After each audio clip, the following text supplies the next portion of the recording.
Well, good morning and welcome to all of you. Glad that you're enjoying visiting with your neighbors. Before we get started, I do want to recognize Representative Carmichael that has joined us this morning. Representative Carmichael, it's nice to see you. I know you had a busy session, and you can continue to work the room while we're holding our meeting. Great to have everyone. We'll call the meeting in order. We have an invocation this morning from Joel Schroeder from Sunnyside Baptist Church. Following that, we will have the Pledge of Allegiance, and we invite you to join us for both of those.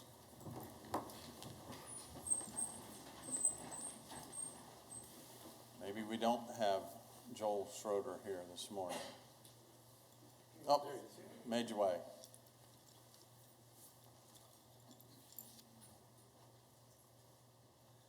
Let's pray. Lord, each morning as we wake up, we have so many things going through our mind, many wonderful things, being able to live in such a wonderful country, in a wonderful city such as Wichita. Lord, sometimes we have struggles, and one thing we fight each day is the desire to serve self. And I just pray as this meeting goes forward and each of the people that are involved, that we would push away to the desire to serve self, that we would think of others first, that we wouldn't just think what's good for me right now, but we would think what's best for everyone for the long term. Lord, we love you. We pray these things in Jesus' name. Amen. I pledge allegiance to the flag of the United States of America and to the republic for which it stands, one nation, under God, indivisible, with liberty and justice for all.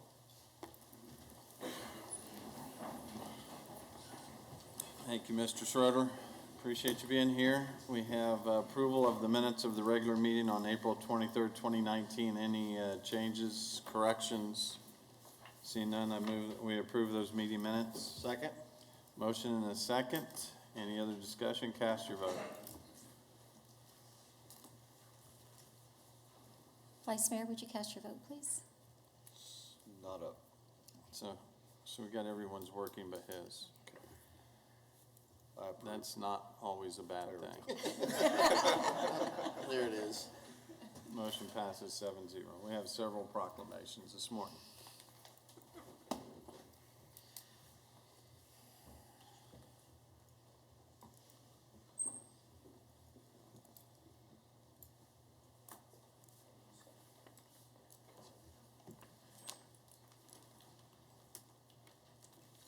We have our first proclamation for the 2020 census. Good morning. Good morning. We have a proclamation from the City of Wichita. Whereas an accurate census count is vital to our community and residents' well-being by helping planners determine where to locate schools, daycare centers, roads, and public transportation, hospitals, and other facilities, and achieving an accurate, complete count of the nation's growing and changing population. Whereas billions of dollars per year in federal and state funding is allocated to states and communities based in part on census data. And whereas census data help determine how many seats each state will have in the U.S. House of Representatives and often is used for the redistricting of state legislatures, county and city councils, and voting districts. And whereas the 2020 census creates jobs that stimulate economic growth and increase employment, whereas the information collected by the census is confidential and protected by law, and whereas a 2020 census partner, we will support the goals and ideals of the 2020 census and disseminate 2020 census information to encourage those in our community to participate, encourage emphasis and awareness of participation for an accurate census, support census takers, and create or seek opportunities to collaborate with other community partners. Now therefore be it resolved that I, Jeff Longwell, along with the Wichita City Council, do hereby proclaim the City of Wichita's commitment as a partner with the U.S. Census Bureau for an accurate count in 2020. We'll hand this to whoever would like to receive it and let you have the podium. We weren't expecting to say anything, but the census is coming up next year, and the three messages that we say: the census is easy, it's safe, and it's important. And the points that the mayor just made are exactly right. We're looking for a complete and accurate count to make sure that Kansas is duly treated on the national scene with representation, and locally, we are having to correct district lines, and more importantly, that we get the money that we're deserved from the federal government when all is said and done. So thank you very much, Mayor.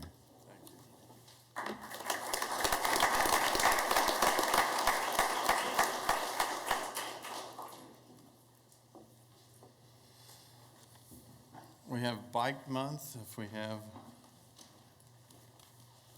some folks up here. Good morning. Are you the Bike Month Planning Committee? Yes, we are. All right.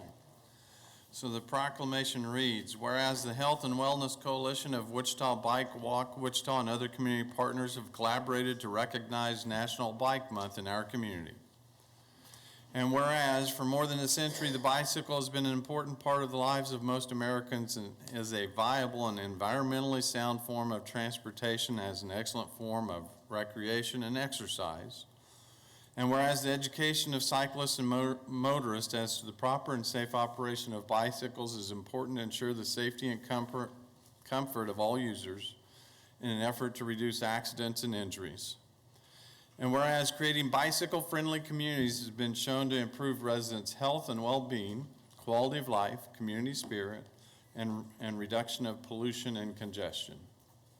Now, therefore, be it resolved that I, Jeff Longwell, the mayor of the city of Wichita, with the Wichita City Council, do hereby proclaim May 2019 as Bike Month 2019 and encourage all citizens, the Wichita bicycle clubs, businesses, and independent cyclists throughout our community to support the implementation of the Wichita Bicycle Master Plan. And thank you for being here, and we'll let you have the podium. Thank you. I'm honored to be here this morning to represent the Health and Wellness Coalition of Wichita and one of our major partners, Bike Walk Wichita. And there are other partner organizations that were not able to be here today, this morning. This is truly a community plan celebration to promote biking as a safe and viable form of transportation and recreation. I would like to briefly highlight 3 events, and I encourage you to visit our website, bikemonthict.org, and our Facebook page for all the details and additional events. May 17th is Bike to Work Day. 7 breakfast stations will be set up around the community to help fuel your ride to work. Then join us for lunch at the Old Town Farmers Market Square for free sandwiches and celebrate Bike Share ICT's 2nd birthday. The monthly Walk Along Well has changed to Bike Along Well on Saturday, May 25th. We encourage you to meet at the Bike Share ICT station in the front of City Hall at 11 a.m. Finally, I encourage you to download this bingo card for creative ideas to bicycle throughout the month. Submit your bingo for a chance to win gift certificates to local bike shops, but more importantly, experience the joy of riding your bicycle this month through our beautiful city. Thank you.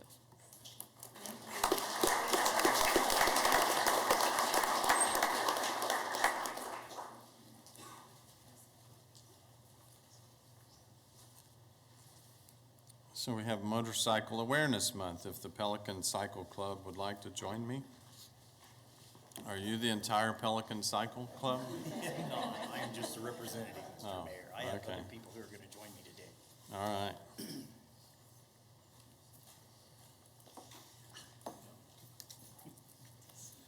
So we have a proclamation from the city of Wichita, whereas the Confederation, all right, you are just a, did you need a motorized vehicle to get up here in time?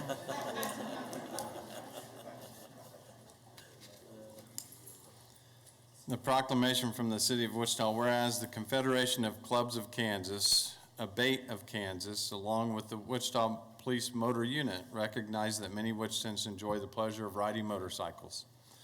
And whereas motorcycles help to reduce parking needs, traffic congestion, and air pollution, and during the summer, gas prices will increase, resulting in many more people turning to motorcycles for commuting, business, and pleasure travel. Whereas motorcycles can be difficult for other drivers to see due to their smaller size, and vehicle accidents involving motorcycles usually have serious results for the motorcyclist. And whereas Wichita is committed to help improve safety through our community by simple awareness reminders that can assist in the prevention of motorcycle accidents. Now, therefore, be it resolved that I, Jeff Longwell, Mayor of the City of Wichita, along with the Wichita City Council, to hereby proclaim May of 2019 as Motorcycle Awareness Month and encourage all citizens and motorists to keep careful watch for motorcycles and riders, especially during the warmer months in the Wichita area. I have several copies of this, so you should have enough for the entire Pelican group. It's also for the other groups. Thank you, Mr. Mayor. Thank you, Mr. Mayor, City Council, thank you. I also want to thank the Wichita Police Department and their motor unit for being here today, as they are included in everything that we do for safety. And we appreciate the City of Wichita with this proclamation. I just want to make two quick points. One is, we do want to include every group on two wheels, including bicycles and scooters, as they are hard to see just like motorcycles. The second most important thing is please, everyone who's riding a motorcycle is someone's daughter, son, dad, grandparent, great-grandparent, as I became this year. So please, remember, we're also people that we want to get home to. When you see the signs that say, "Look twice, save a life," you really can do that if you'll just take that extra moment to look again to see for that little headlight on that little scooter, or now the bicycles or the motorcycle. So again, just take an extra moment. I want to thank you again. I want to thank the great City of Wichita for this proclamation, and I want to thank the Wichita PD for being here with the motor unit. So we're very happy to have. Thank you again.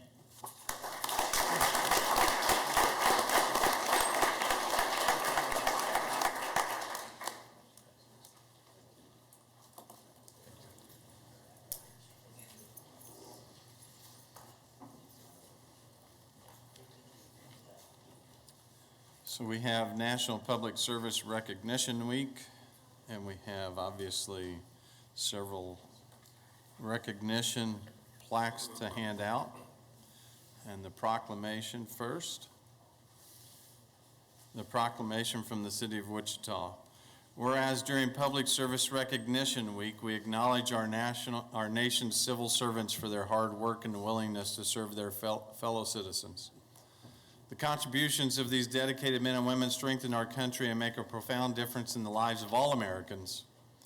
And whereas members of our federal, state, and local workforces bring incredible skills, tireless dedication, and selfless service to a broad range of career fields. And whereas every day, our nation's civil servants help make America better, safer, and stronger. This week, we honor their efforts and extend our gratitude for their exceptionalism and steadfast commitment to serving the American people. And whereas Americans in all federal, state, and tribal and local government agencies to recognize the dedication of our nation's public servants and to observe this week through appropriate programs and activities. And whereas the City of Wichita supports and joins in this national effort to recognize the dedication of our nation's public servants and acknowledge their contributions to our communities. Now therefore be it resolved that I, Jeff Longwell, the mayor of the city, along with the Wichita City Council, do hereby proclaim May 5th through May 11th of 2019 as Public Service Recognition Week, and call upon the people of Wichita to acknowledge the importance of our legal and judicial systems with appropriate ceremonies and activities to display the American flag and to further encourage schools, businesses, media, religious institutions, civil and service organizations to join members of the bar and bench in commemorating Public Service Recognition Week. And I would gladly hand this out to you, and will help assist you if you would like and hand these out. Oh, thank you. Okay, Is this going to this group? Oh, no, next group, sorry. we'll accept it on their behalf. Thank you, Mayor Longwell, for this proclamation of recognition. Public Service Recognition Week, May 5th through the 11th, is a time to acknowledge the hard work of civil servants and what we do for the American people on a daily basis. I look around this room and I see a lot of civil servants at the federal, state, county, and the local government levels. This is our week. This is all of our week. It is an appreciation and willingness to dedicate experiences and expertise, and sometimes even our lives, to our fellow citizens. Public servants secure our nation, they improve our health, they help the homeless and the poor, they invent new products and change our lives, and they forge the path to new frontiers. Wichita Federal Executive Association, standing behind me, is comprised of various federal agencies from in and around Wichita. Some of the Wichita Federal Executive Association leaders are in attendance today. If everybody would just wave their hand, I'll just say your organization. So the Small Business Administration is represented. I do have to have one shout out for Mr. Wayne Bell. He's basically our leader of the Wichita Federal Executive Administration. We also have FBI represented in our organization, Federal Aviation Administration, Department of Justice, Department of Labor, Defense Contract Management Agency, and the Department of Homeland Security. Now, of course, there were other representatives in federal agencies who could not be here today, so we definitely want to have an acknowledgement of them because they do play an active role in our Wichita Executive Association. On Friday, Wichita Federal Executive Association will recognize federal employees who donate their personal time and resources to activities that benefit the community through our Make a Difference award ceremony. Thanks again to Mayor Longwell and the city council members for your roles in recognizing public service as well as being public servants yourself. Thank you. Thank you. So you all simply get our gratitude, which is way better than a plaque. Yes, sir. Thank you.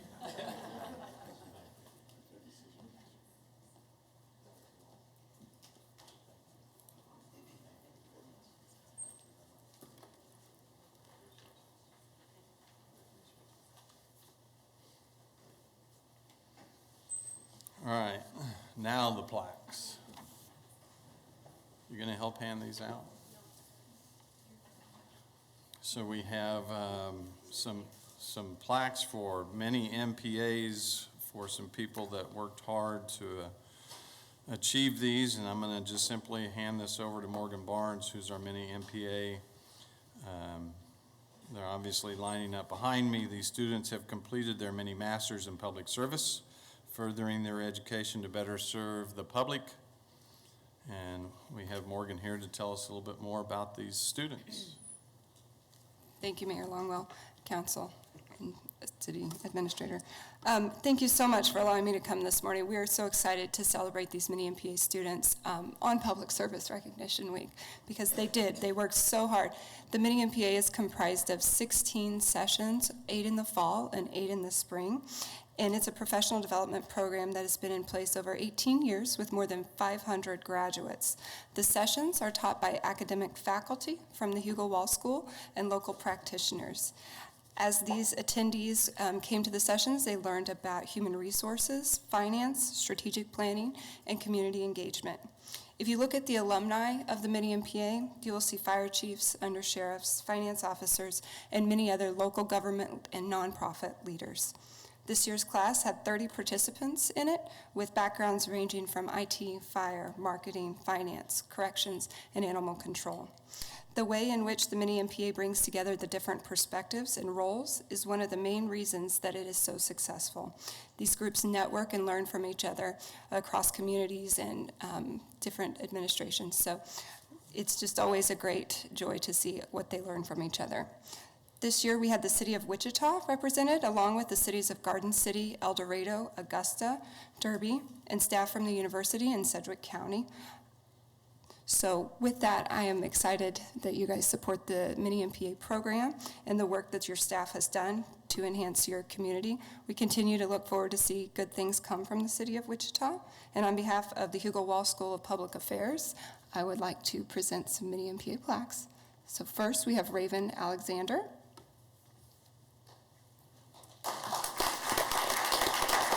Jana Best, Kimberly Bush, Mark Dawson, Gary Ferris, Kelly Ross, Megan Stewart,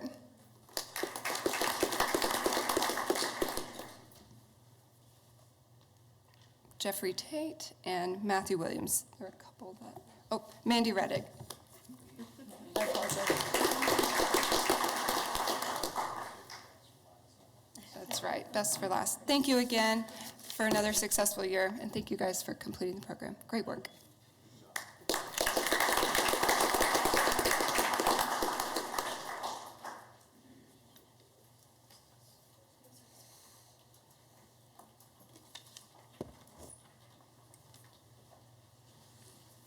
So we have one service award for Loretta Buckner. Mr. Manager, if you want to help me. If we could have Loretta.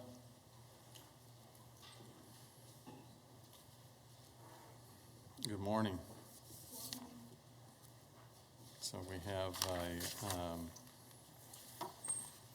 distinguished service citation for you, Loretta, but I just want to give a little bit of background here. So Loretta Buckner, since joining the city of Wichita in August of 1986, Ms. Buckner has held several positions throughout the city, including secretary at the Wichita-Sedgwick County Department of Community Health, then transferring to the Wichita-Sedgwick County Metropolitan Area Planning Department, then to the Wichita Art Museum as administrative secretary for the director's office. While employed with the city of Wichita, Ms. Buckner graduated with a Master's of Public Administration from the Hugo Wall School, completed several high-quality training certificate programs such as Administrative Assistant Certificate, completed the Exploring Supervision Training Program, the Leadership and Supervisory Skills for Women Program, and the Mentor Protege Program, and much more. Ms. Buckner's future plans are to enjoy more of life's adventures by continuing to work as Executive Director of the Historic Preservation, Community and Economic Development, and focusing on mentoring younger generations. Doesn't sound like you're going to slow down. So we have, as Distinguished Service Citation is awarded to Loretta F. Buckner, presented in recognition of dedicated and meritorious service rendered in the community and citizens of the city of Wichita, Kansas during her, you started when you were 12, during her 32 years and 9 months of service with the Community Health Planning, Art Museum, Airport, and all of the other services. Thank you so much for your dedication to our community. And the manager has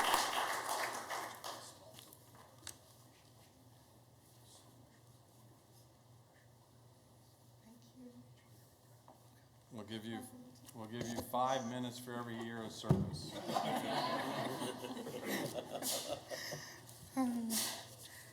Thank you so much. I have a lot to be thankful for, even just getting up and getting here on time. I worked 33 years for an exceptional city organization. A lot of the work we do is keeping people safe, keeping our economy growing, also building and rebuilding and keeping up building the infrastructures, and for making this place a real happy, safe environment for people to live in.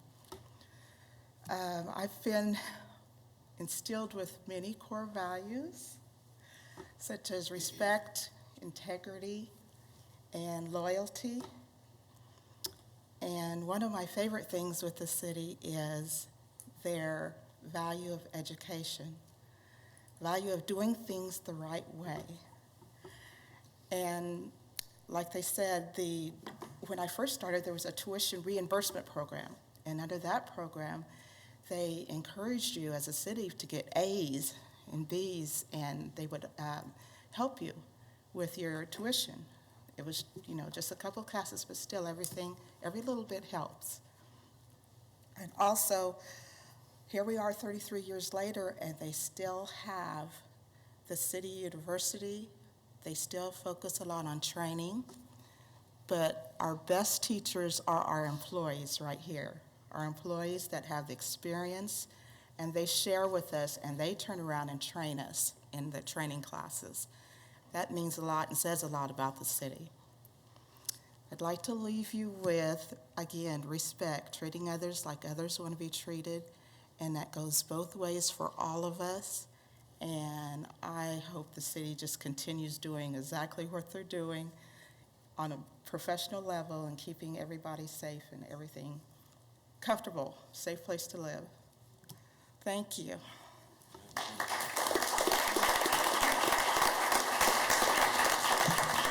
I'd like to introduce my family member, Lyle Griffey.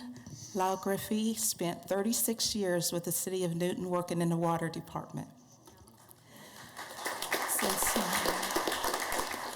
since I'm here by myself now, my mother passed away, it was important to me to have someone from my family here.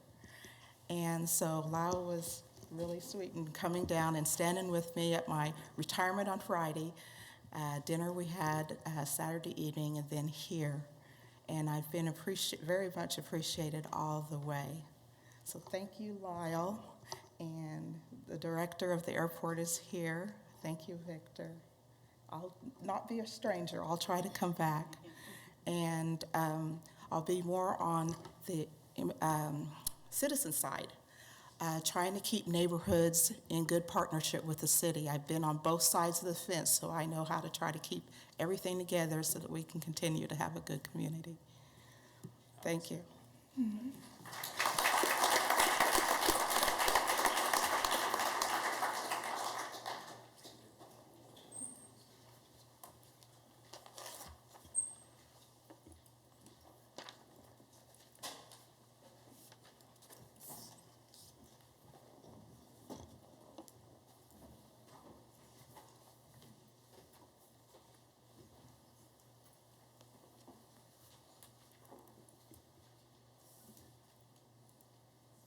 So Madam Clerk, you want to call the next item, please?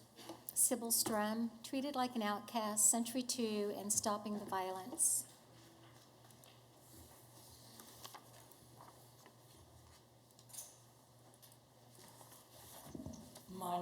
My name is Sybil Strum. I reside at 3000 West Douglas, apartment 412, Mount Carmel Apartments, which is a terrible apartment place. Now let's get to the agenda. I have been an outcast of my community, and I've went up to you people several times. The Central is an organization that targets people. They take away homes every day. They make people homeless. And that's got to stop. You need to go investigate it. Now, Century 2. Okay, I'm gonna make it short and sweet. Leave Century 2 alone. It's a historical landmark. It's been there since 1977. Leave it alone. Stop tearing down places. You tear down every freaking place that looks like it's not the way you want it. Now, stop the violence. I wrote this. I wrote that. And I wrote it when I marched against gangs. I sat there and I had 5 minutes to write this thing. And all of a sudden, after the march, I had people from Africa want to stand by me and tell me, this is a good thing. You should go broadcast it on TV and radio. Because you've got to stop the violence. You've got to start caring. Life is more important. I am telling you, the reason the gangs are out there is because they're not getting proper supervision. I have dealt with gangs. I have been in teaching. I have taught gangs. And I've sat down with them and I said, why do you want to be a gang member? They said, because we don't have supervision. And we think that the gangs are going to be our family. Make the youth have places to go so they won't be into it. And there's adult gangs too. I'm just so mad at you people. You have treated me like a crap. You have got me out of my own house. And you were supposed to be there to watch me. Janet Miller told you. And what did you do? Nothing. You let me stay. And now I'm in a place I don't even like. I've called Brandon Johnson about it. You, instead of sitting there tearing down people's houses, give them programs to help them renovate them. I don't know why you don't like my house. Because it's a bootlegger house? Because it used to be a prostitution going on? You have hurt me. You people have hurt me to the point I've gone so angry. I am trying to be a law-abiding citizen. I've done teaching. I have saved taxpayers' money getting their schools. You all know that. I have had Franklin Elementary, Allison, West. I've done raffles. I've done movie stuff. I've got businesses to give gift certificates. You need to quit picking on me. Quit it. I'm done with you people. You treat me like I'm an outcast. Well, let me tell you something. Someday I hope one of you, all you people that treat me wrong, get the same treatment you treated me. I mean it. I'm done. I've been for the community. I have been there, and I'm tired of it. And stop taking taxpayers' money. They want it. They want to keep it. If you want businesses to succeed, get it out of your own wallets. Madam Clerk, next speaker, please. Carl Davis, concerns about electric vehicles and traffic laws.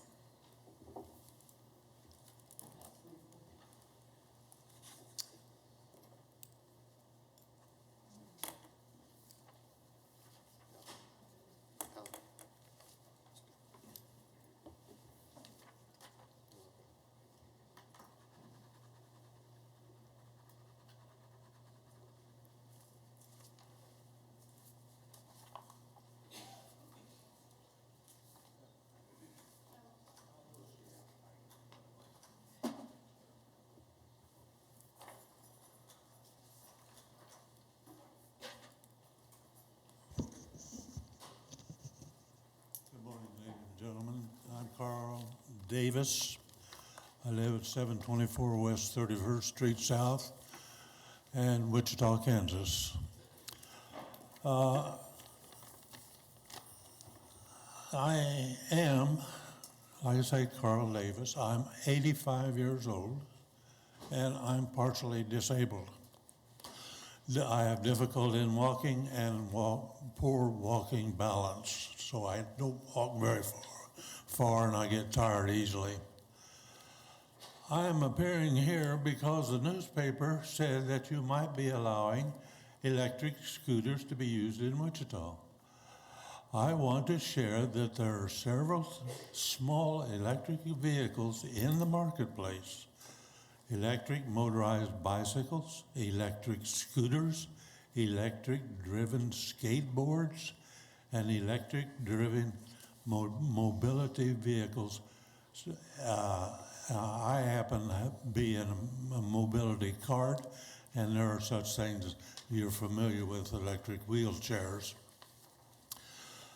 The newspaper said that you are considering ordinances that will govern the use of these vehicles in such places that they may be used. Now, I'm not talking not all of them. You do have bicycle paths and other things that are designated for the use of that vehicle.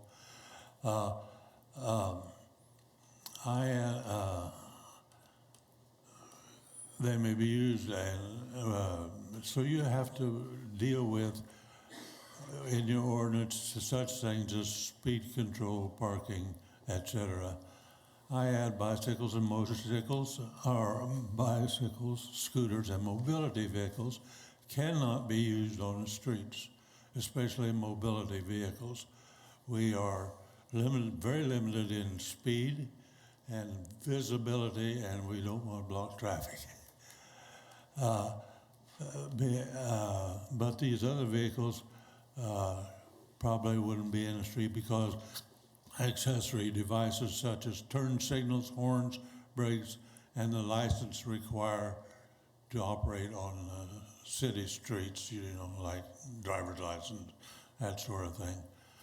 I noticed in my past, I've noticed bicycles and motor scooters on the sidewalks of our city. I guess I got here at the right place because it's bike week and all that kind of stuff. I wasn't anticipating that. I bring up the item of speed of the non-motorized bicycles are not necessarily the culprit here, because we're all used to bicycles, been bicycles around since we're all kids, and we all know how to operate them. And people, drivers on the street know they're there, and they judge themselves accordingly, allowing them the concerns they need. But the culprit here, when motorized vehicles for two-wheel scooters are, speed is their hazard. They're a hazard, and they're not allowed to operate on the streets unless the ordinances that you draft put them into the bicycle lanes. But both motorized vehicles and both bicycles and scooters are now being advertised that they can reach speeds of 20 to 30 miles an hour. Electric motors, remember, are noiseless. You don't know that they're behind you. I mean, I can sneak up behind any one of you and you'll not know that I'm there. But if the scooters are used on the sidewalks, they would be considered a hazard to pedestrians, because people going into stores off the sidewalks and things like that, that these little scooters come up behind you, and once the persons decide to change the direction, they just turn. They don't know it's there. And here comes a guy down there at 15, 20 miles an hour. They don't have a chance. Now, I'm talking about the Carl? speaker. Carl, you've used up your 5 minutes. Can you wrap it up in about Sure. 15 seconds? All right.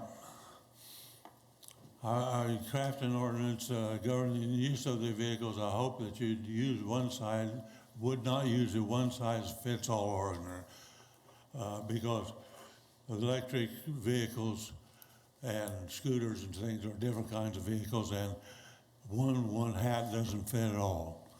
As well as the use of mobility scooters, I have found them to be very useful in our handicap status have been reduced. I am now able to leave my home and go to other places, go into stores. You've seen mobility vehicles in stores, and so I'm now able to do that, and I need sometimes use the sidewalks to do that, and so I live where I can travel maybe a couple of blocks to the stores I need. Okay. Thank you, Carl.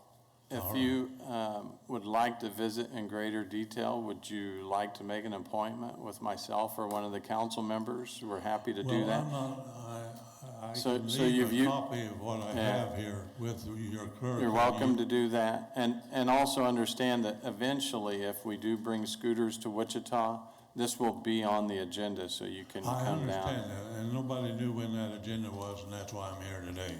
Okay.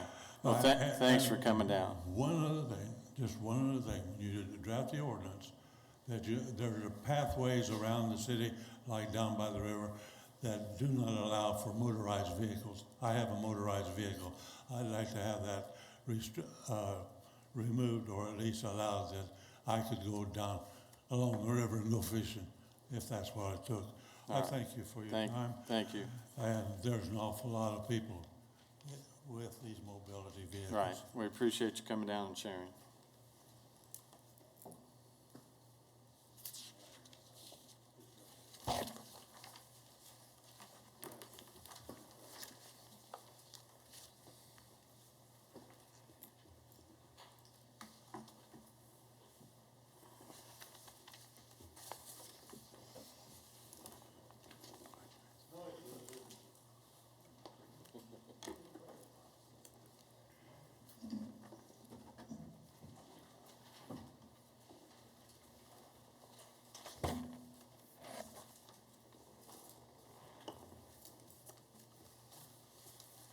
Madam Clerk, can you call the next item?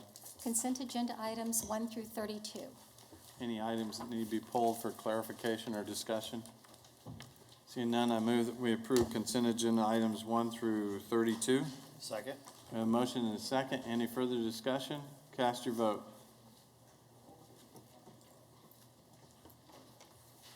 Vice Mayor, you want to go ahead and tell me how you wish to vote? Approve, yes. Okay. Motion passes 7-0. Madam Clerk, next item, please. Board of Bids and Contracts and Quarterly Bid Report.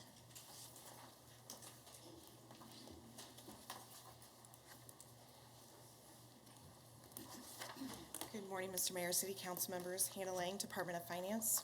Today I present to you the Board of Bids formal bid report from the May 6th Board of Bids date. Oops. Thank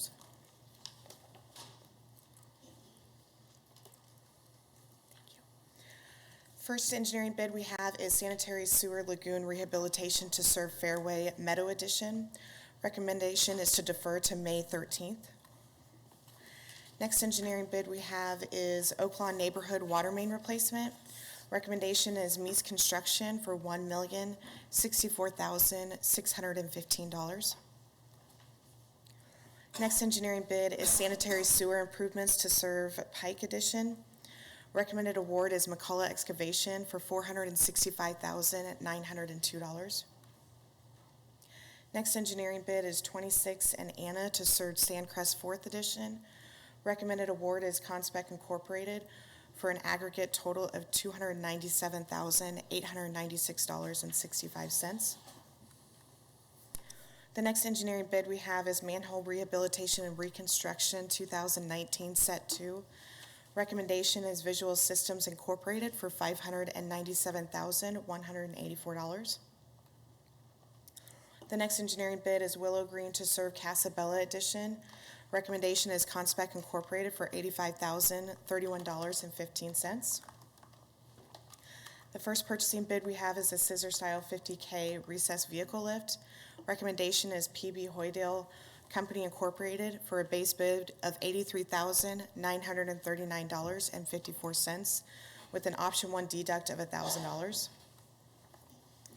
The next purchasing bid we have is a 13,000 GVWR cabin chassis lift, 11-foot stake bed, Recommendation is Don Hatton Ford for a base bid of $87,550, an option 1 of add $1,625, an option 5 of add $1,350, and an option 24 of add $525.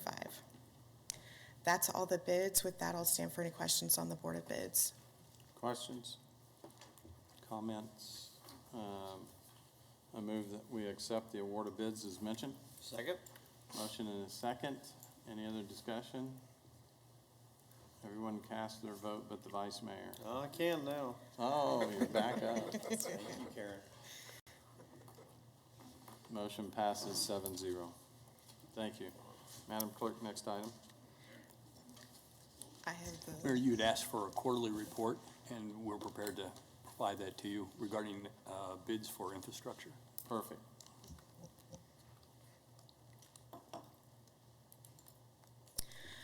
so for the quarterly report for infrastructure bid awards, staff reports weekly Board of Bid results at City Council meetings. The City Council approves the significant amount of funding for infrastructure projects.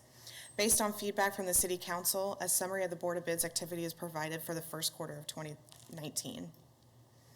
In the first quarter of 2019, City Council approved infrastructure bids totaling $9,022,709, with all bid awards totaling $11.9 million. So the infrastructure bids represented 76% of the total bid awards for first quarter. There's a variety of funds for the infrastructure projects, including $2.3 million for water and sewer and $6.7 million for other public improvements. In the first quarter, January had 7 bids, totaling amount for infrastructure of $3,133,895. For February, there was 12 bids, totaling $3,140,732.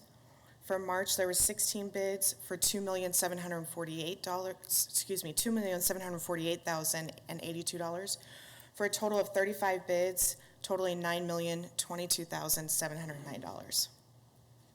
There was many different funding sources. Special assessments had a number of 24 bids, totaling $5,690,073. Water utility had 3 bids for $1,217,586. Sewer utility had 4 bids at $1,105,985. Go at Large had 3 bids for $1,009,065, and there was 2 rejected bids, for a total of 37 bids for the $9,022,709. That is it on the quarterly report. With that, I'll stand for any questions. Thank you, and I appreciate that, Robert. Sometimes it just simply gets lost in the minutia of our daily operations, how much we're investing in infrastructure. And I think it's a great reminder of how we are investing and trying to truly build a better city through improvements in infrastructure. So I would move that we receive and file this report and put it in the record. Second. We have a motion and a second. Any other discussion? Cast your vote. Motion passes 7-0. Thank you. Madam Clerk, next item. Charter ordinance amending and repealing Section 2 of Charter Ordinance Number 192 and Sections 2, 4, and 5 of Charter Ordinance Number 206 pertaining to pawnbrokers and secondhand dealers. Good morning, Mr. Mayor, Mr. Vice, council members, Mr. Layton. I'm Deputy Chief Salcido from Investigations. Today I'll be speaking on the proposed ordinance changes to Ordinance 192 and 206 pertaining to pawnbrokers, secondhand dealers, and precious metal dealers. The changes would permit the WPD to implement an electronic reporting process for pawn shops, secondhand and precious metal dealers, establish reporting, holding, and storage requirements for businesses operating kiosks to purchase or recycle electronic devices. Now, as you know, you deferred this item to today. The electronic reporting process, Wichita PD monitors pawnbroker, secondhand, and precious metal dealer transactions through the pawn shop unit. The current pawnbroker, secondhand, and precious metal dealers reporting process is inefficient and labor intensive, as you'll see on the next slide. And the electronic reporting would improve the reporting process and increase the department's ability to investigate stolen property claims. The current process is, as you can see, the item is reported stolen. It's reported to PD. The WPD then reports it to the National Crime Information Center. The pawn shops on the bottom there report the items pawned via an email file, like an Excel file. And then a pawn shop employee takes those numbers and hand enters them into the National Crime Information Center. I think she does that. She does that to the tune of about 10 to $12,000 per month. What we are proposing is this item, this next process, where you still have the citizens reporting stolen items to PD. We report them to the National Crime Information Center. And on the bottom, you'll see other departments going through the same process. The difference here is then the National Crime Information Center takes 24 hours and then submits them to Leads Online, who compares them to local pawn shops and other non-local pawn shops throughout the region or the country to see if they have a match. If we do have a match, then that generates a lead that is referred back to the department for a detective to follow up on. So the amendment would require pawnbroker, secondhand, and precious metal dealers to electronically report transactions within 1 business day. Transaction information would be submitted directly from dealers to the Leads Online program, and there would be no cost for reporting pawn data to Leads Online. As for data confidentiality and security, per the proposed contract, between the city and Leads Online, the provider agrees to restrict the use of it to just law enforcement officials for official investigative purposes.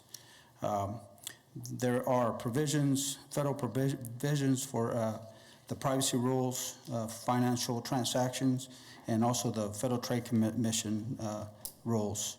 It is encrypted, the data is encrypted at 256-bit, which is, it's actually superior than the government.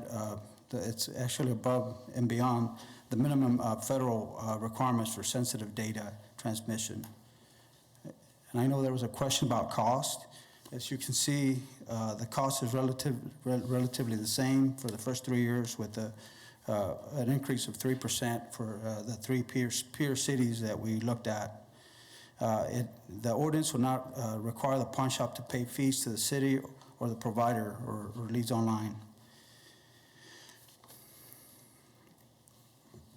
Now, the Eco ATM contacted staff regarding the use of kiosks to purchase and recycle electronic devices. They specialize in recycling cell phones and electronics through kiosks. Each Eco ATM purchases electronic through kiosks and interacts remotely with patrons selling the items. And the current ordinance prevents Eco ATM from entering the market due to holding periods and local storage requirements. The proposed changes would require kiosk operators to report electronic serial numbers within 10 business days and permit items purchased under the business model to be held off-site. Law enforcement will be given access to the kiosk within 24 hours of a request to search for stolen items or to review any recorded data. And then kiosk operators to return items reported stolen to the police department at their expense and upon request. And here each kiosk would be licensed. So the expected outcomes is it would increase efficiency. We could identify suspects faster, improve ability to prosecute property crimes, decrease in thefts and burglaries citywide, better detection of organized intra and interstate theft rings, and better linkage of multiple crime scenes and crime types. It would also allow Eco ATM and similar business models to enter the Wichita secondhand dealer market. I believe that's all we have. Standing for questions. Any questions at this point? Seeing none, we'll go out to the public. Anyone in the audience like to address the council on this agenda item?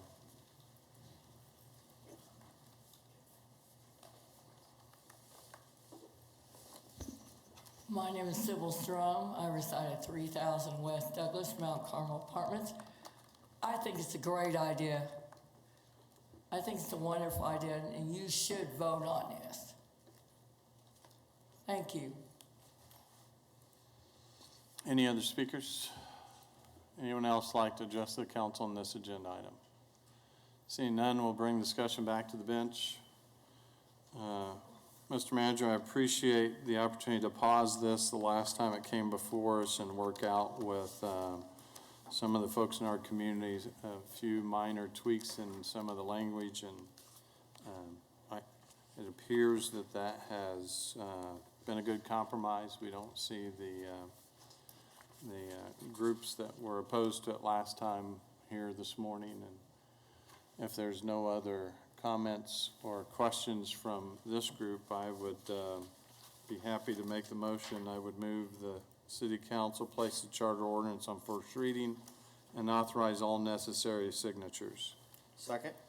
We have a motion and a second. Any further discussion? We'll add that that still allows us, if there are any other minor tweaks that need to take place, we can change them at the time of the second reading.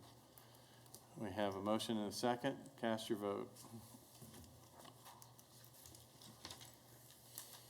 Motion passes 7-0. Madam Clerk, next item, please. Public hearing and tax exemption requests, Metal Pros LLC.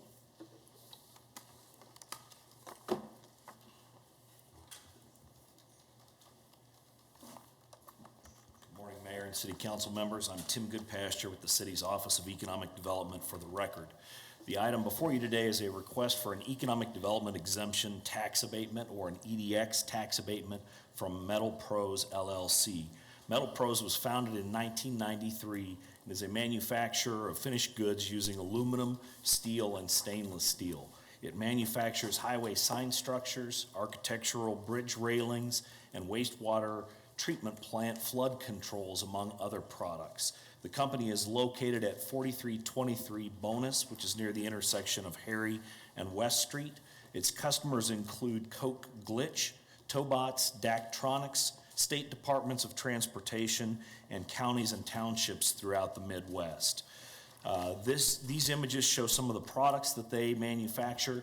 You can see on the left the highway bridge signage that they manufacture. In the middle, you can actually see the structure of a sign that they manufacture, and on the right, you can see bridge railings that they manufacture. Again, the company is located at 4323 Bonus.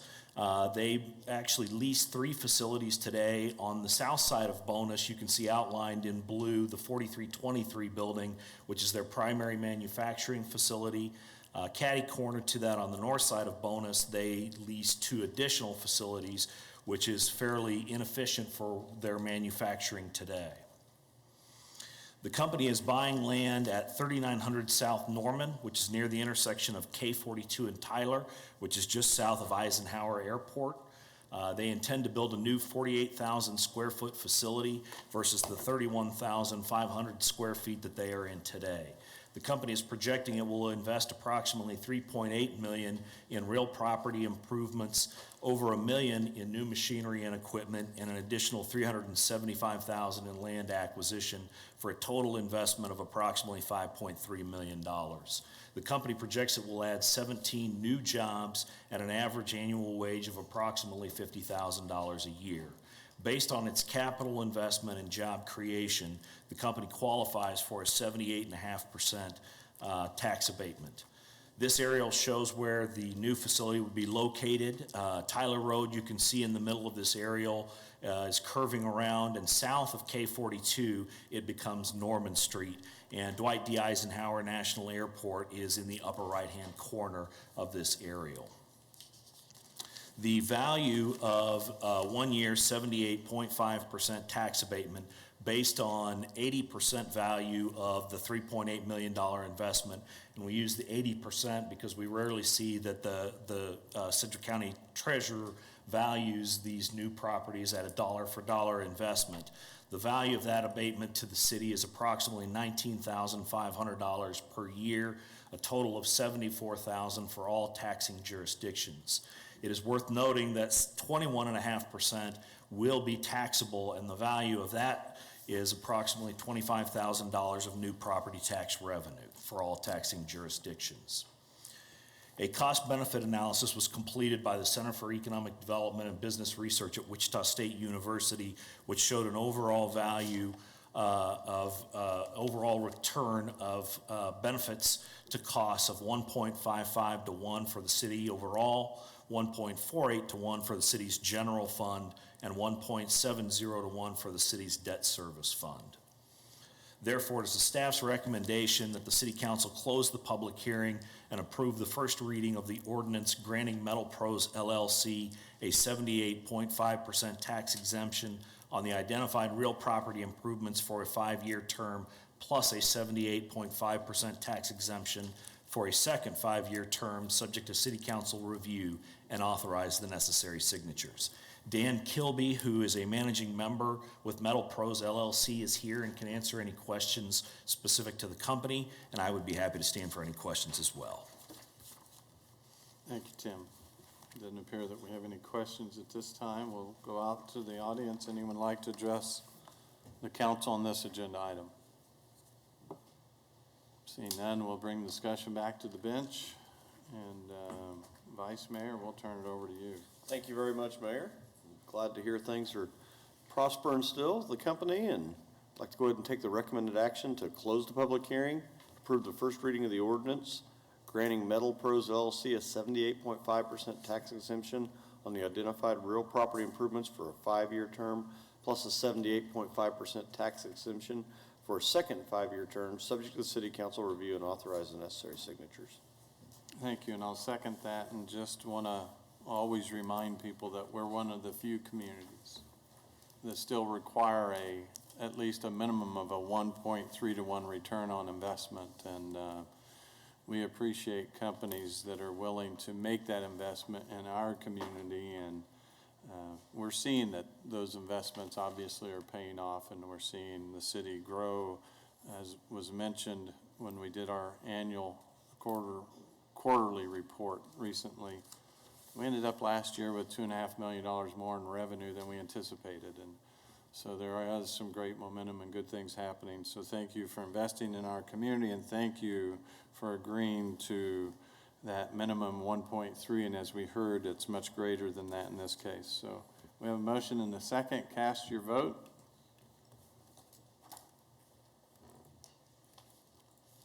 Motion passes 7-0. Madam Clerk, next item. Public hearing on proposed assessments for 24 paving projects, 20 water projects, 18 sewer projects, and 11 storm sewer projects in the September 2019 bond sale series 824. Good morning, Mayor and Council members. Gary Jansen, Public Works Engineering. The item before you this morning is a public hearing on proposed assessments for 73 projects and the bond sale anticipated for September of 2019.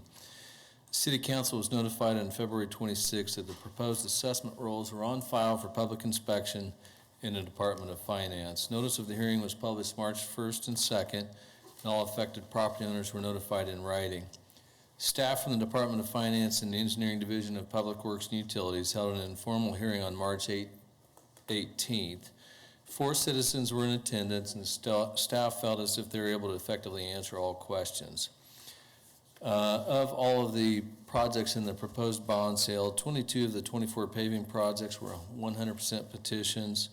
All of the water projects were the same. 17 of 18 sanitary sewer projects were signed by 100% of the benefit district, and then 10 of the 11 storm sewer projects were in that same category. Statements of special assessment will be mailed on May 17th, pending City Council approval today. Property owners then have 30 days to pay and avoid interest. Otherwise, the assessments will be placed on the 2020 tax roll at the bond interest rate from the sale. The total proposed bond sale before you today is just over $12.5 million, as can be seen again with a total of 73 projects. Staff recommends that the council approve the proposed assessments and place the ordinance on first reading. I'd be happy to stand for any questions. Any questions for Gary? Excuse me. We'll go out to the community. Anyone in the audience like to address the council on this agenda item? Seeing none, we'll bring the discussion back to the bench, and this is another great sign that things are growing in Wichita. We're needing to make tremendous investments, and this is a great example. So I would move the City Council close the public hearing, approve the proposed assessments, and place the ordinance on first reading. Second. We have a motion and a second. Any other discussion? Cast your vote. Motion passes 7-0. Madam Clerk, next item. 2019 Wichita River Festival Resolution gating A Price Wooded Park and the lawn adjacent to the Hyatt Regency Wichita. Good morning, Mayor and City Council. So today we have the Wichita River Festival gating of A Price Woodard Park and the lawn adjacent to the Hyatt Regency. Wichita Festivals, Inc. has requested permission to fence and charge admission for events occurring at both A Price Woodard Park and the lawn adjacent to the Hyatt. Gating is requested for the festival, which occurs May 31st through June 8th. The fencing installation would begin on May 14th, and then the fences would be removed by June 12th. The City Council may approve this if activities that, they may approve activities that cause a major impact on the use of city parks or activities that charge admission for the use of the park. Staff has reviewed the request and recommends approval. Thank you for the report. And I will answer any questions. No questions. I'll ask the audience, anyone like to address the council on this newest gated community? Seeing none, we'll bring the discussion back to the bench. Councilmember Johnson, do you want to? Thank you, Mayor. I would move that we take the staff recommended action. Second? We have a motion and a second. Cast your vote. Motion passes 7-0. Madam Clerk, next item. 2019 Wichita River Festival Resolution, community event with alcohol consumption. Next item I have for you is a community event with alcohol consumption for River Festival. Again, the event occurs from May 31st through June 8th. The street closure request was approved April 16th, 2019. Area businesses and residents have been notified of the street closure. The location for alcohol consumption will vary depending on the time of day. City code does require a resolution authorizing consumption of alcoholic liquor on public streets. Staff has reviewed the application for the community event and recommends that alcoholic liquor be allowed. They find that all the criteria has been met. This is the first map, so this is the temporary entertainment district for Monday through Friday. And then this one shows the complete temporary entertainment district. Any questions? I would be happy to answer. Do not appear to be any questions. We'll reach out to the audience. Anyone like to address the council on this agenda item? Seeing none, we'll bring discussion back to the bench, and we'll let the two council members fight over who wants to approve the drinking. Thank you, Mayor and Vice Mayor. I would move that we take staff's recommended action. Second. We have a motion and a second. Any other discussion? Cast your vote. Oh, thank you. Motion passes 7-0. Madam Clerk, next item, please. Community event resolution, Battle for the Bay. So the next item I have for you is a resolution for Battle for the Bay. This event occurs May 11th, and it is located at 4900 West 31st Street South. The purpose of the event is to raise funds and awareness for a charitable purpose. The event site does not meet the requirements of the Unified Zoning Code, so a portion of the parking and the egress areas are unpaved. The resolution, if passed, would allow for that non-compliant use of the unpaved areas. This shows the map of the area that would be used, and you can see that a portion of that is unpaved. I would answer any questions if there are any. Questions? Seeing none, we'll go out to the audience. Anyone like to address the council on this agenda item? Just a quiet, observant group we have today. We'll bring the discussion back to the bench. And again, we'll turn this over to the Vice Mayor. Thank you, Mayor. I'd like to take the recommended action to adopt the resolution to authorize a use not allowed by the Wichita-Sedgwick County Unified Zoning Code at the Battle of the Bay event on May 11, 2019, and approve the permit for the community event. A second. We have a motion and a second. Any other discussion? Cast your vote. Motion passes 7-0. Madam Clerk, next item, please. St. Mary Orthodox Church Mediterranean Festival, community event with alcohol consumption. So this is a community event with alcohol consumption. St. Mary's Orthodox Church, located at 344 South Martinson Street, they have applied for a community event permit for May 17th through 18th. The street closure request was approved on April 16th of 2019. South Martinson Street from West Maple Street to Burton Street is the street closure. Area businesses and residents have been notified. City code does require a resolution authorizing consumption of alcoholic liquor on public streets. The proposed TED is seen there and includes the 300 block of South Martinson Street from the north curb line of West Maple Street and then extending north to the south curb line of West Burton. Staff has reviewed the application for the community event with alcoholic consumption and finds that all the criteria has been met. This does show the map with the street closure as well as where the event will be occurring. I would be happy to answer any questions. Can you bring us a few more? People are still complaining there's nothing to do in Sure. Wichita. I'll work on it, maybe next week. Okay. There's no questions, so we'll go out to the audience. Would anyone like to address the council on this agenda item? Seeing none, we'll bring discussion back to the bench. Again, it seems like everything is happening in the Vice Mayor's district.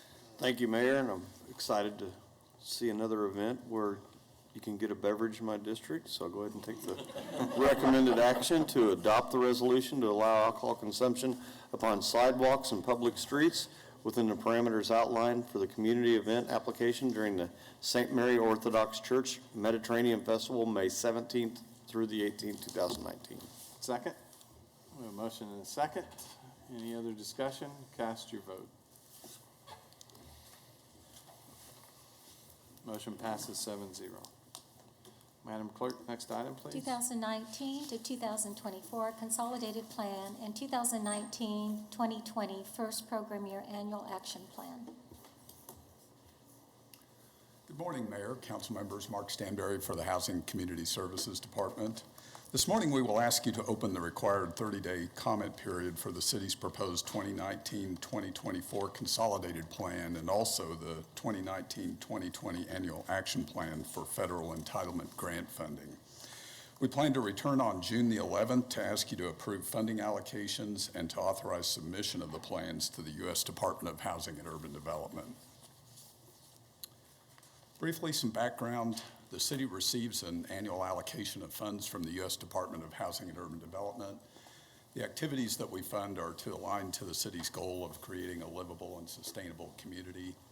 Funds are used to create strong, sustainable, inclusive communities and affordable housing as well. The components of our entitlement grant program include the Community Development Block Grant Program, or CDBG. It's used for a wide variety of community development needs. Our 1920 award is $2,806,594, which is an increase of about $200 over last year. Home Investment Partnerships Program is used to create affordable housing for low-income households. The 2019-2020 award amount is $1,387,325, which is down about $100,000 from last year. Emergency Solutions Grant is used to address homelessness. The 1920 award amount is $238,128, which is about $8,000 increase over last year. Our planning process this year included preparation of the 2019-2024 Consolidated Plan. This is a 5-year community-based planning document that describes needs, resources, priorities, strategies, goals, and proposed activities for entitlement grant programs. Preparation of the Consolidated Plan revolves around citizen participation and consultation. Needs are determined, priorities are set, resources are identified, goals are set, and then we administer the programs through the annual action plan. Finally, at the end of the program year, we evaluate performance and submit the CAPER to the U.S. Department of Housing and Urban Development. That's the Consolidated Annual Performance Evaluation Report. This year for the Consolidated Plan, our citizen participation and input activities included presentations to the District Advisory Board meetings, presentations to neighborhood meetings, a social media town hall for the first time, consultation with service organizations and agencies in the community. Surveys were made available, and we also sought city council input. Needs that emerged from the citizen participation and consultation activities included affordable housing, development, as well as home repair needs, youth programming, street and sidewalk improvements, homeless services and solutions, elimination of food deserts, and also economic development. During the workshop on January 22nd, 2019, we introduced the idea of high priority funding areas. These 5 areas include Plainview, the South Broadway corridor, Dunbar McAdams, the Nomar neighborhood district area, and Central and I-235. This is a map depicting those areas.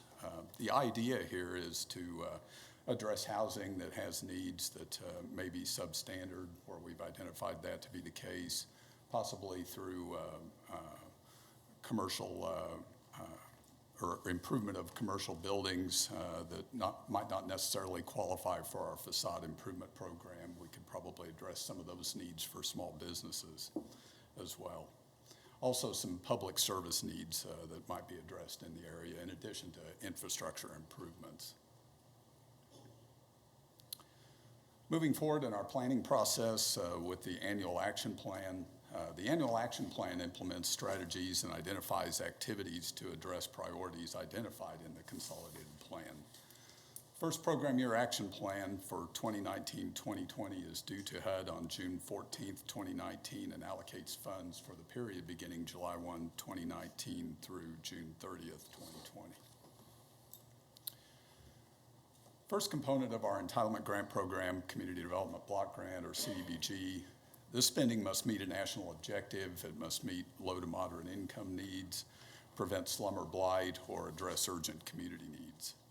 Also must be used for an eligible spending activity, and not less than 70% of CDBG spending must benefit low to moderate income persons. So I mentioned before, the allocation for CDBG this year is $2,806,594. The proposed plan allocates all of that funding for eligible activities during the program year. First, we have $150,000 allocated for demolition and clearance of structures cited by MABCD staff. This component would be $50,000.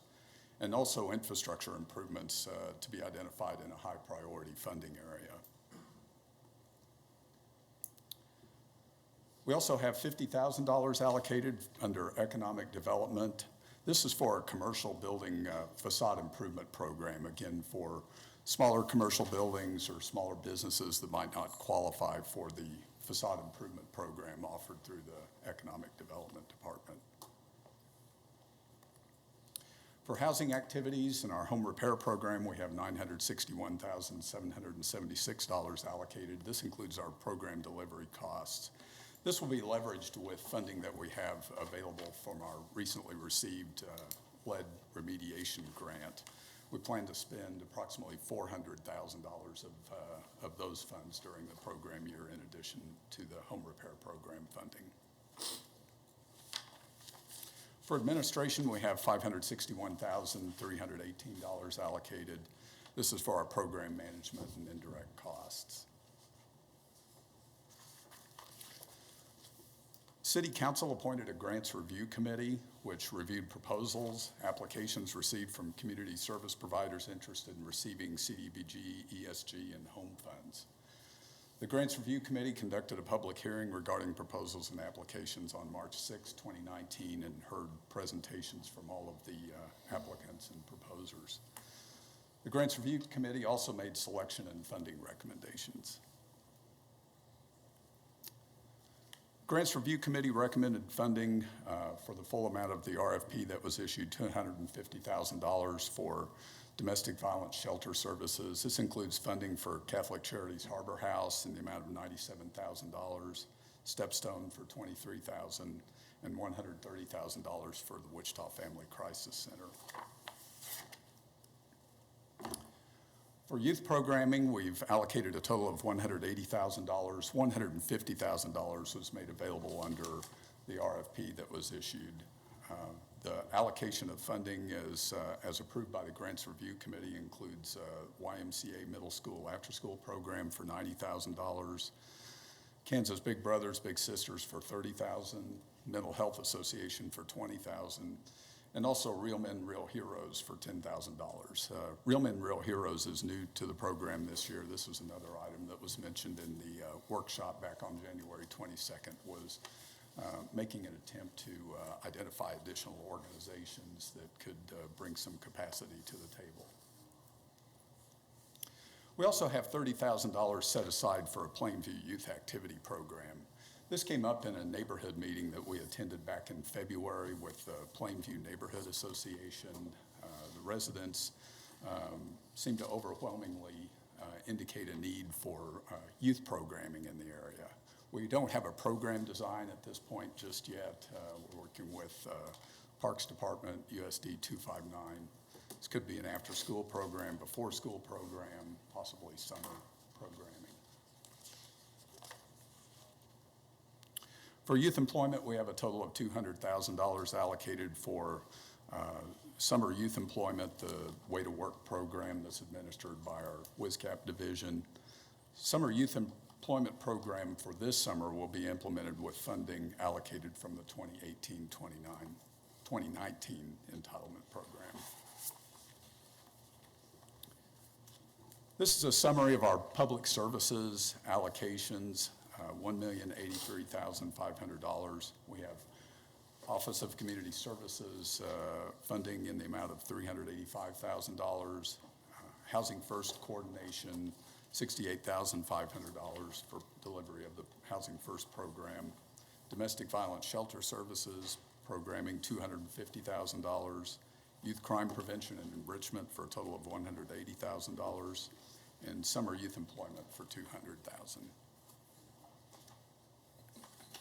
Moving to the home program, the Grants Review Committee recommended funding for two organizations, Mennonite Housing and also Jacob's Ladder. Mennonite Housing will receive $186,000 to develop 3 single-family homes, and Jacob's Ladder will receive $67,882 to develop 1 single-family home.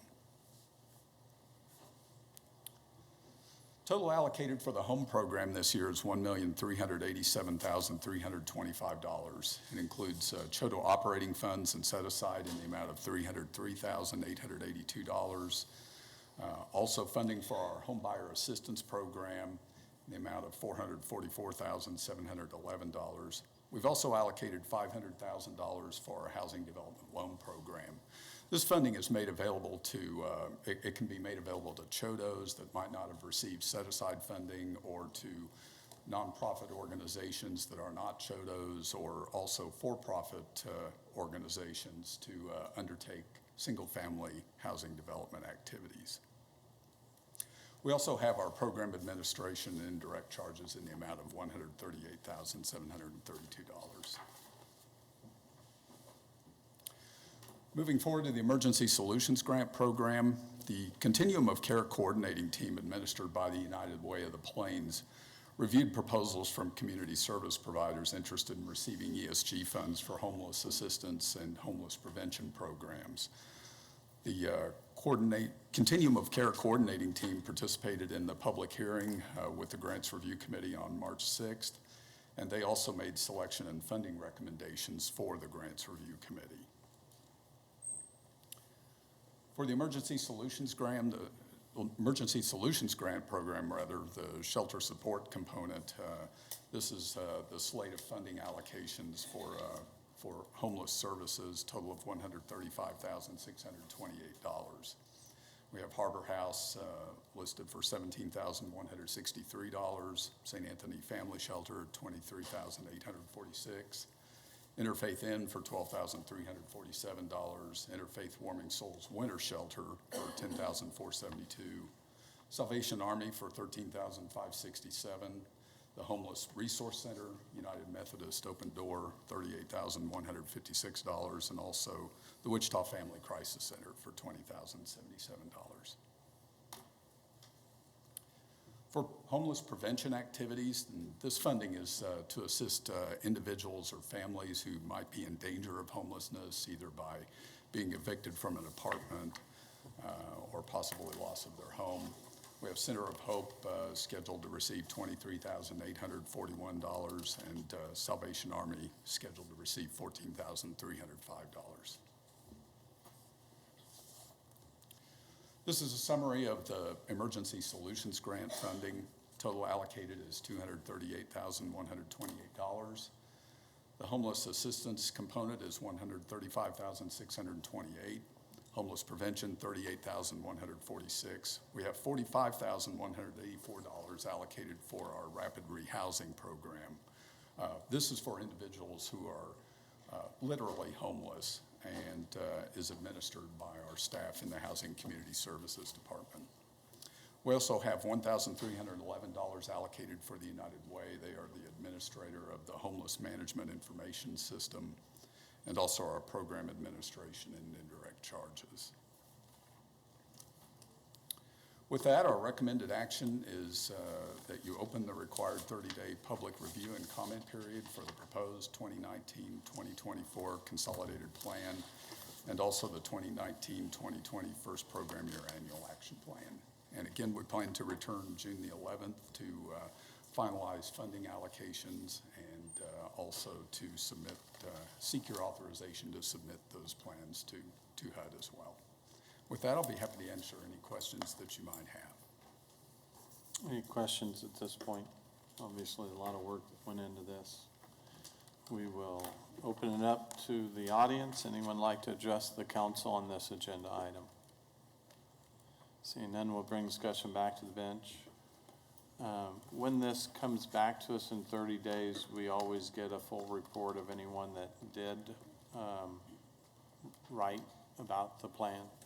That is correct. We plan to run some messages on City 7 to encourage people to look at the plan. We'll have it available at some of the library branches, and we'll also have it available online as well. And typically, do we open that up again then for comment on the second? I mean, on the after the 30-day period, they can still come. It's a public hearing. They can come to the public hearing, yes. That will be a public hearing that day, June the 11th. All right, Councilmember Johnson. Thank you, Mayor. Mark, I did have a few questions. So, certainly. Slide 14, the commercial facade improvement program. What are the restrictions on that? Is there still a distance that is a restriction on how far a building can be set aside from the road? That was one of the things that we're attempting to address. Oftentimes it's the case that a commercial building may have parking in front. That's something that we can't really assist through our facade improvement program, and so we're hoping here that we can address some of those buildings as well that might not qualify for that program on that basis. Okay, awesome. And then slide 15, the housing activities. How are we getting the word out about that so folks really know how they can apply for those funds outside of like our community centers and City 7? Is there any other way we're getting that word out? Do we reach out to churches or? Yes, we can certainly do that. We also try to utilize the messaging that the community resource centers send out every other Friday, make citizens aware that there's funding available. Every year we haven't had an issue with spending our funding. There's certainly some word of mouth that gets out about it. Some of the contractors that we worked with are aware of the program as well, and so they also help us to promote it. Okay. And then I looked at the youth crime prevention and enrichment funding. So I noticed that, I believe it was MHA needs about $20,000 to work with 200 young people. Mm-hmm. But Real Men, Real Heroes is getting $10,000 to work with 190. Mm-hmm. So was there any reasoning for that? Because that's about the same amount of kids, but half the money. Right, and that's certainly a good question. I think a lot of this just relates to the program design and the type of mentoring that the organizations are providing and the outcomes that they hope to achieve. Real Men, Real Heroes will be an after-school tutoring program. Mental Health Association does some small group learning and also some mentoring. They work to identify youth that might have some issues through the schools and so forth. Okay. Promise this will be over quick. I've got 3 more for you. That's okay. Slide 23. I didn't see Power CDC on there. Did they apply? And if they did, why were they not funded? They did apply. Power CDC did. The Grants Review Committee had concerns about the presentation. Also, their cost was somewhat high, the proposed cost per unit in comparison to the other applicants. We can make funding available for Power CDC through the Housing Development Loan Program. We often do that for CHODOs that might not have received set-aside funding. And so we can make that funding available to them as the program year begins. They also have funding currently available from 2018 to begin development of a single-family home right at this point. We're working with them to narrow down the costs and hope to begin construction in the next 30 days. Awesome. You actually answered one of my 2 questions I have remaining. So my last one is, I noticed that Say Yes was receiving $0 this year. Is there a reason? Yes, that's correct. We had some issues with the activity, the way that it was structured. It wasn't necessarily an eligible activity under the CDBG program regulations because it served children only and youth. youth that were in need of meals. We are continuing to provide the service through our CSBG program, though. Okay, awesome. All right, that's all I've got, Mayor. Thank you. Any other questions? No, good questions. Seeing none, I would move that we open the required 30-day public review comment period for the proposed 2019-2024 consolidated plan and the 2019-2020 first program year annual action plan. Second? We have a motion and a second. Any other discussion? Did you have something to add there, Robert? You were looking puzzled. You just give me that look a lot. I was just pleased that you got the motion right. Cast your vote. Motion passes 7-0. Thank you. Thank you. Madam Clerk, next item.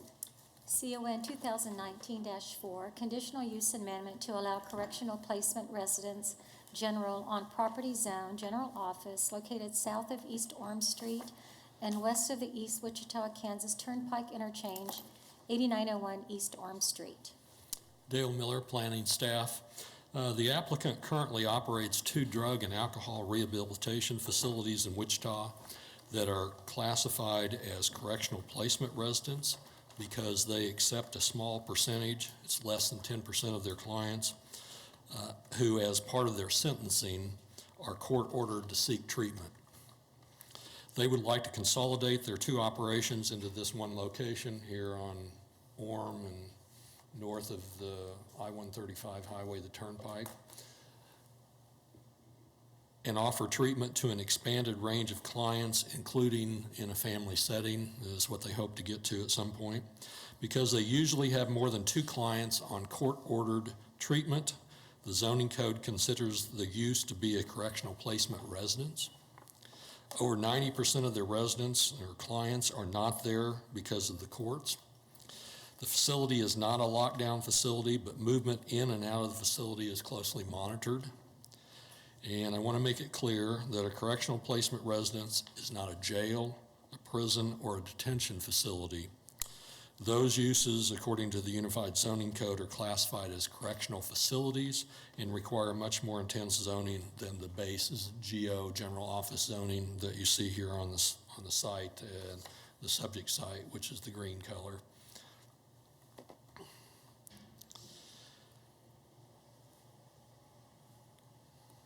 This building, as you can see here, there's an existing building that was used by Via Christi for many years as a mental health hospital and treatment center.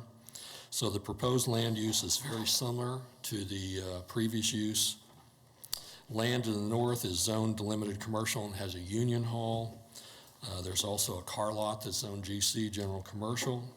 To the east is more general office zoning, has an office building, and then east of that is some vacant land as well. And to the south is the interstate. To the west are 3 apartments, 4plexes, single family and duplex units, and a 1-lot single family lot. Comprehensive plan shows this site is appropriate for commercial uses. The District Advisory Board recommended denial 5-1. The Planning Commission recommended approval 11-0. And there were no protest petitions filed, so this can be approved with a simple majority. And then finally, because the facility is classified as a correctional placement residence, they will be required to obtain a license, and one of the licensing requirements is the use is supposed to be located 1,200 feet away from residential zoning. In this case, they have residential zoning all along the west side of their property. The code allows the council to waive that 1,200-foot distance requirement. So if the conditional use is approved, Mr. Cox is here to talk to you about granting the waiver to comply with the licensing standards. And with that, I'm trying to answer questions. So just a reminder that The public hearing was held at MAPC and then again at the District Advisory Board, so we will not be taking comments today from the audience. But this one's slightly confusing to me because the DAB voted overwhelmingly in favor of denial without anyone speaking in opposition at the DAB. And then there was no protest petition. So not sure the rationale. If you could fill in the gaps, Councilmember Tuttle, this one's confusing. Sure. Our district advisory board had concerns about safety and security. It kind of morphed into a discussion of, I'm not sure there was a complete understanding of exactly what happened. We did have a community meeting and only 2 residents came and their questions were answered and they seemed pleased. But the district advisory board, I've spoken to several members since and further explained what this is. I think there was just a little bit of apprehension of correctional facility and maybe not having a complete understanding. Dale, do you want to add anything to that? Only one person showed up at Planning Commission to speak, and he actually said he wasn't really in opposition. He just, as explained by Councilmember Tuttle, had concerns because it was classified as a correctional placement residence.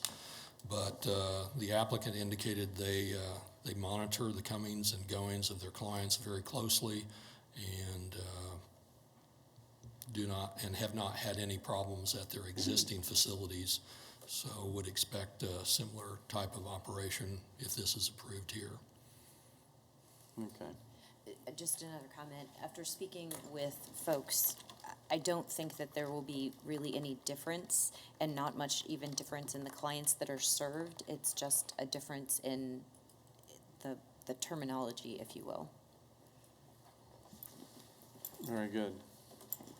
So with that understanding, Councilmember, how do you want to proceed with this? I would like to move that we take the MAPC's recommendation, adopt the findings of the MAPC, approve the conditional use subject to the MAPC recommended conditions, approve the resolution, and authorize the necessary signatures. I'll second. Everyone clear? Cast your vote. Motion passes 7-0. Madam Clerk, next item, please. Pursuant to Title 20.8.120D of the City Code, DCCCA, Inc. requests a waiver of the 1,200 feet spacing required under the Title 20.8.120A of the City Code of the Correctional Placement Residence. The proposed facility is to be located at 8901 East Orm Street. Mr. Mayor, council members, good morning. John Cox Jr., JR, Metropolitan Area Planning Department. I have a presentation. I'm afraid of some of the information you've probably already heard this morning, so I'll try and go through quickly. DCCCA has operated Thank you for that presentation. Not that quickly. All right. I'll try and make it that fast. DCCCA has operated drug and alcohol treatment facilities in Wichita for approximately 20 years. They currently have 2 facilities, one on North Millwood, one on Maywood. The Millwood is a male facility, the Maywood is a female facility. They're desiring to relocate both facilities to one central facility.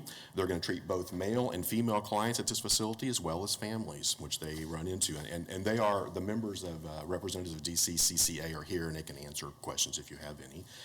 This new facility will be located at 8901 East Orm. As Dale Miller said, they may at times have more than 2 persons under supervision, which would make them a CPR. As such, they'll need a Wichita CPR license. They do not accept sex nor violent offenders at this facility.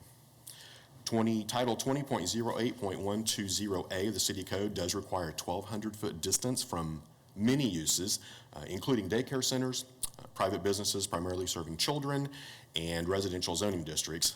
They will actually have, they being DCCCA, will actually have a child care center on site. There are 2 home occupation child cares within the 1,200-foot distance. And of course, as Mr. Miller already said, the residential zoning is to the west property line. They share a common property line. Title 20.08.120D provides an allowance for a waiver. That title provided that the Alternative Correctional Housing Board would hear this matter and forward a recommendation to the Wichita City Council, who is then authorized under that title to hear the matter and to reduce or waive the distance requirement. However, August 20 of 2010, Wichita City Council abolished the ACHB. After consulting with the law department, it was determined that the appropriate actions for Wichita City Council to hold a public hearing on this request. Therefore, DCCCA Inc. is requesting a waiver of the 1,200-foot spacing for CPR from certain uses. The waiver will be necessary for this client to operate its facilities on the subject property, and of course, as you already know, they'll need a conditional use to do that. You've already heard that. It is recommended Wichita City Council approve the requested waiver of the 1,200 feet spacing required under Title 20.08.120A of the City Code and authorize the necessary signatures. Did I understand you correctly that this is the public hearing then for this matter? On this issue, yes, it'd be a public hearing, that's correct. Question. They operated obviously at two different facilities that mostly are in a residential neighborhood. Correct. Would they have needed the waiver for those other two facilities then? They would have, they hadn't predated the code, yes. Okay, but they so were it there prior. predated the code. Correct. All right. Yes, sir. So they were, basically had a waiver. They didn't adhere to the same. De facto, yes. They were Right. non-conforming. Okay. At the other two locations. Any questions before we go out to the public? Seeing none, we'll go out to the public. Anyone like to address the council on this agenda item? Again, they're just quiet observance today. That's, I suppose, a good thing. Yes. We'll bring discussion back to the bench. I know it doesn't have any bearing on this case, but I'm just a little bit curious what's going to happen with the properties that they're consolidating into one facility. Do we know? Would you mind addressing that? I'm curious for the neighborhoods where you exist today.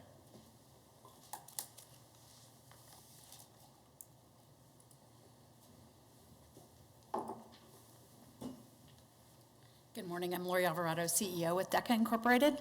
Our Millwood location is a leased facility, so that will be returning to the landlord.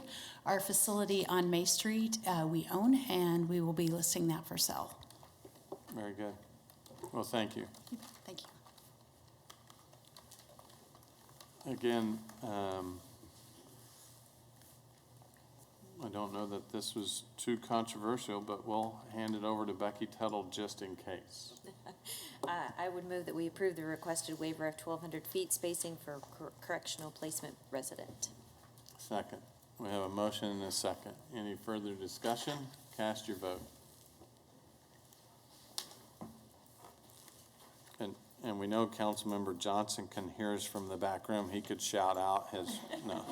Motion passes 6-0. Wow. Madam Clerk, next item. DER 2019-3 Northeast Heights Neighborhood Comprehensive Plan Amendment for a 1 square mile area generally located between North Hillside Avenue and North Oliver Avenue and between East 21st Street and East 29th Street. All right, good morning, Mayor and members of the council. I'm Mary Hunt with the Planning Department. You have before you a request to amend the comprehensive plan. In late 2018, staff was invited to meet with area residents in the Northeast Heights Neighborhood Association area regarding their concerns about commercial development pressures in their neighborhood. The area in question, let's see here. Okay, there we go. The area in question is a 1 square mile area located northeast Wichita. It's bounded by 21st Street on the south, 29th Street on the north, Hillside on the west, and Oliver on the east. The Planning Department received 2 applications, one in 2013, one in 2018, to rezone the property located in the far southeast corner of this 1 square mile area. And they received applications to rezone it, and those requests were unsuccessful.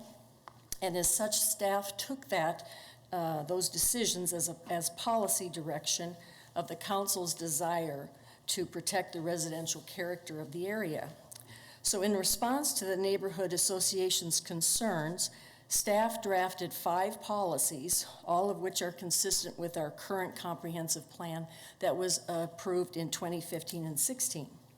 So the Planning Commission conducted a public hearing on this matter on April 4th. And at that time, 2 of those 5 policies were removed, and the subsequent 3 policies are noted in your agenda report. The 5 policies recommended by the staff and approved by the DAB are noted in the staff report from staff to the Planning Commission. The District Advisory Board, I said, voted to approve those staff recommendations. So the policy summary before you from the Planning Commission right now is, the first one is that if more intense development is found to be appropriate, that it be limited to the 3 lots in the far southeast corner of this 1 square mile area, and if possible, that it should be developed all as one project. The second policy relates to buffering between commercial and residential uses to control for noise, odors, and light pollution. Physical buffering of a masonry wall or enhanced landscaping that's 1.5 times our code would also be recommended. And then our third policy is that construction projects all submit drainage plans and that they meet our current policies, practices, and ordinances. So the decision before you today has 4 options. You can adopt the recommendation of the Planning Commission by a simple majority.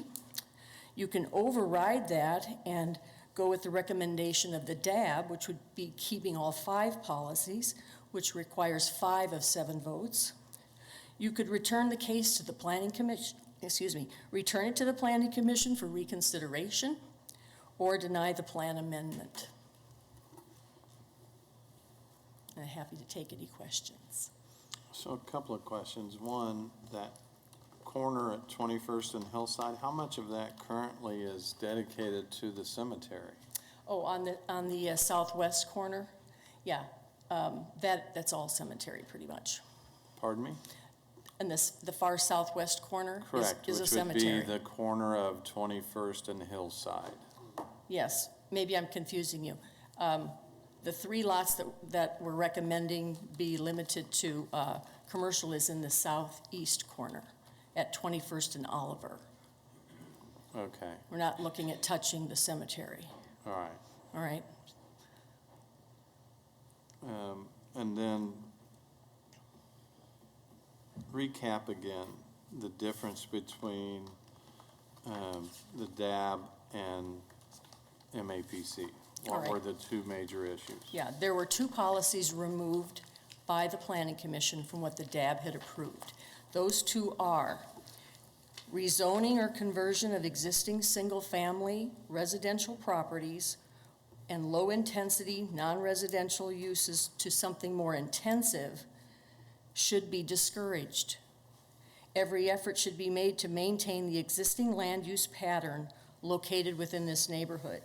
So the DAB's including that. The DAB's including MAPC that. is not. That's correct. And what's the second one? The second is strip commercial development along Oliver, going north on 21st Street north along Oliver from 21st Street, and then west of Oliver on 21st Street is discouraged and is considered an intrusion on the adjacent residential property. Those 2 were removed. So those 2 are removed. I want to focus just briefly on the second one, but you're still recommending that that be commercial property. If we insert item 2, does that take away the commercial property aspect of it? So back to my original question, when I got confused on the cemetery, you said that that's the southeast corner that would be recommended for commercial property. All right, the cemetery is in the southwest corner. Right. The southeast corner, those 3 lots just north of 21st Street are the ones in question. Those are the ones that came back to you in 2013 So and 2018. familiar with that. Yeah. But if we insert policy 2, doesn't that take those out of potentially being commercial property? It says it's discouraged, it doesn't prohibit it. These are policy statements to guide you, and we took that based upon the decisions from before. Okay. All right, I don't have any more questions. Councilmember Johnson? Thanks, Mayor. And I just wanted to add to that. So 1 and 2 was also, throughout this conversation, which was pretty robust, the neighborhood saying that they wanted to keep that residential. But if it were to develop, that's where 3, 4, and 5 came from. So it wasn't saying no to development, but they were saying that they would prefer it remain residential, which is where the discouraged piece comes from. But 3, 4, and 5 apply to the entire section, Yeah, not just 3 properties. and we at talked the about the corner. whole section. Right. But as far as that corner goes, they were saying that they would prefer it stay residential, but it wasn't a stop to it. Okay. Any other questions?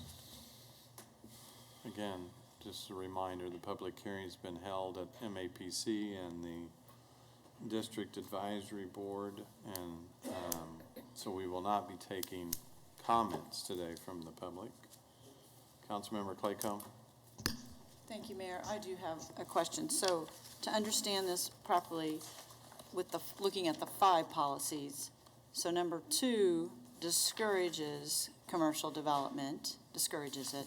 Policy 3 is saying that if there is commercial development, this is what it's suggesting. That's correct. Correct? So those 2 are just for that corner. Yes. Okay, thank you. Councilmember Johnson, how do you want to proceed? Thanks, Mayor. So we talked about this for about 3 months, lively conversations with the Neighborhood Association and Homeowners Association. Property owners of some of the 3 in question were also in attendance at those conversations. Because the community came up with this and it fits within the comprehensive plan, I would move that we override and modify the plan as recommended by the District Advisory Board. Second? You need to define that motion any more than that? Because we're overriding and modifying, but we didn't say how we're overriding and modifying. Simply probably take the DAB recommended action? Yeah, which would be all 5 policy points. Okay. We have a motion and a second. Any other discussion? Cast your vote.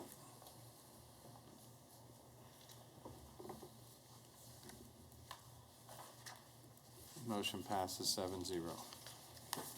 Thanks for your time. Thank you. Madam Clerk, next item. Councilmember appointments and comments. Appointments today. Councilmember Johnson. Thank you, Mayor. I would like to appoint Tabeen Azad to our District Advisory Board for District 1 and Leslie Davis to Transit Advisory Board. Okay, any other? That's it? Councilmember Fry? Thank you, Mr. Mayor. No appointments, but I would just like to invite the public out to the ribbon cutting for Phase 1, Phase 2 of the Proct Wetlands Project Park addition to our inventory. That is Saturday morning at 9:30, just west of the intersection at 29th and Mays. We'll start at 9:30, and weather permitting, it will all be good. Fortunately, with the rain, the wetlands is full. It is wetlands. So I was out there yesterday and saw hundreds of birds, wildlife, muskrats. So it's a pretty neat, unique environment, and I think the public will be impressed. I think they will too. I'm excited for it, appreciate what you've done to push that project. It's going to be not only good for your district, it's going to be, I think, a destination place for our region, and people will enjoy it. Councilmember Claycomb. No appointments. Mr. Mayor, I just wanted to comment on a couple of things that happened this weekend that were really great in the city. We had Fire Ops 101 on Saturday, and those of us that participated, I think, got a real eye-opener of what the fire department does, so really appreciate that they did that. And on Sunday, we had Open Streets No More, and I haven't heard attendance numbers, but it was very well attended and a spectacular event. Perfect. Councilmember Clendenin. I have one appointment today, Mayor, for Library Board. I will be appointing Lauren Hirsch to the Library Board. I have forwarded her information on. Perfect, thank you.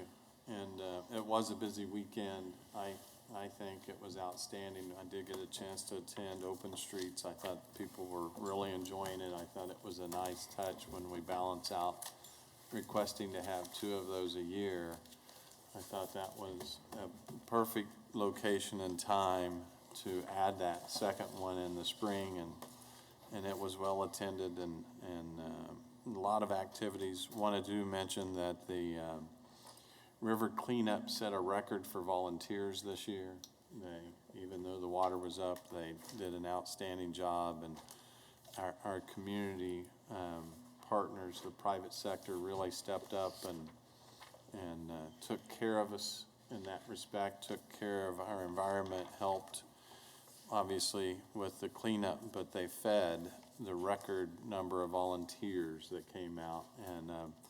And an additional shout out to the Wagon Masters, because for the first time the Wagon Masters did all of the cooking at that event and did an outstanding job and took a little pressure off of the Cargill folks, and they appreciated that. Cargill still supplied all of the protein, which was delicious protein. But the Wagon Masters did a wonderful job of setting up their grills and taking care of the hard work of cooking, and they do it with just both pride and an enjoyment that's hard to match. And so share with our friends there, and we appreciate all of the volunteers that have come out to make a difference in our community. Incredibly meaningful. I move that we approve the appointments as mentioned. Second. We have a motion and a second on the appointments. Cast your vote. Motion passes 7-0. I know we still have a busy day, but we do get to adjourn this meeting. I move that we adjourn the council meeting. Second. We have a motion and a second to adjourn. Cast your vote. And motion passes 7-0.